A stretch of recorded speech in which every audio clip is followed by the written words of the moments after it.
Dobrodošli u vijesti.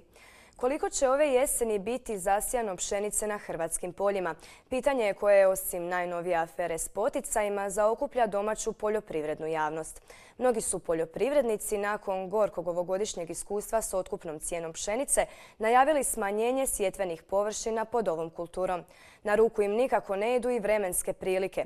Optimalni agrotehnički rokovi izmiču, a pšenicom je do sada vrlo malo zasijanih površina. Očito je da je jako malo pšenice posijano, dakle po nekoj staroj izreci optimalni rokovi su iza nas. Morat ćemo ići sa povećanim količinama sjemena, a i nekakva prognoza vremena nam baš ne ide na ruku, pa su sad poljoprivrednici doumici da li ići na vlažno tlo sijati ili ne sijati. Pa jedan dan oru, pa onda pokušavaju sijati, pa na to kiša dođe pa si napravi još više problema. Dakle, dosta ovako ovaj 10. mjesec koji je inače optimalan za sjetvu ne pokazuje nam neku nadu da ćemo dobro posijati. Čak 38 osoba svakoga dana u Hrvatskoj umre od nekog oblika karcinoma. To je nakon kardiovaskularnih bolesti daleko najčešći uzrok smrti u Hrvatskoj s tendencijom pogoršanja stanja u proteklih nekoliko godina. Kako bi se negativni trendovi zaustavili, pokrenuta je nacionalna kampanja kojom se želi podići svijest javnosti o oboljelima od raka, prevenciji te bolesti, ranom dijagnosticiranju i liječenju te skrbi za oboljele. Projekt je nakon Zagreba danas predstavljen u Osijeku.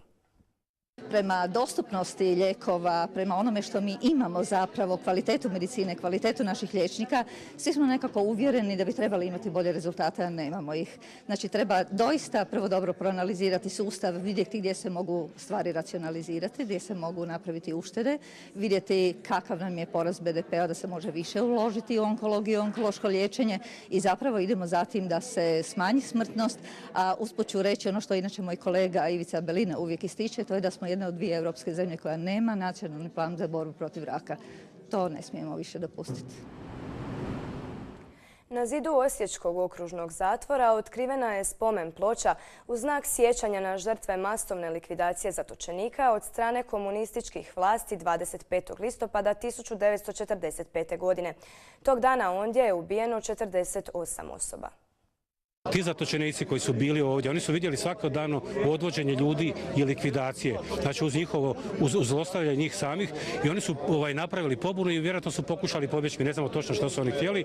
Kad se dogodila ta pobuna, uprava zatvora naredila likvidaciju. Oni su počeli bacati čuvari, ručne bombe, i oni koji su ostali živi su išli sa automatskim oružjem i rafalima su pobijali te ljude. Po našim spoznajama i po sjećanju nekih svjedoka, oni su poslije odveženi u šumu Brezak kod Poganovaca i oni su tamo pokopani. Svake godine 25. listopada Hrvatski crveni križ obilježava Dan dobrovoljnih darivatelja krvi. U Osijeku je Gradsko društvo Crvenog križa tim povodom dodijelilo zahvalnice i priznanja stalnim darivateljima, od kojih su neki do sada dali i više od 100 doza krvi. Dao sam dosta 101 put dragovoljnu krv. Kroz ovo vrijeme od 1972. do sada nastojim i dalje davati.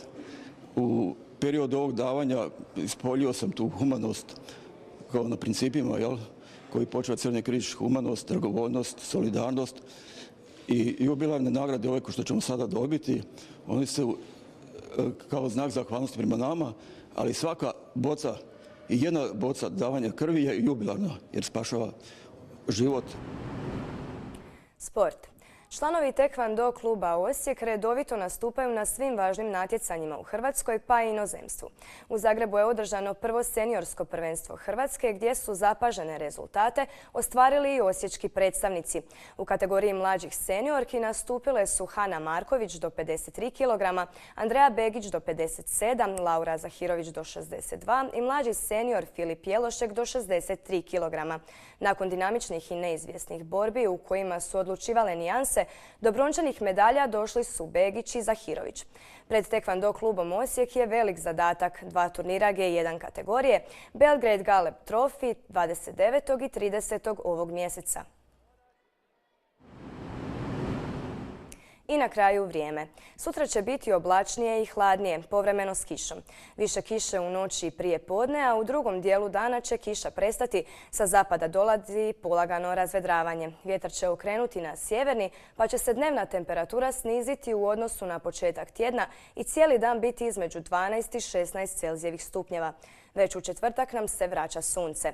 Povremeno može biti umjerene naoblake, ali bit će i sunčanih razdoblja. Puhat će umjeren sjeverac i sjeverozapadnjak, pa će ostati svježije. Jutarnja temperatura od 3 do 7, a najviša dnevna između 11 i 13 Celzijevih stupnjeva. Pratili ste vijesti, hvala na pozornosti i lijep pozdrav.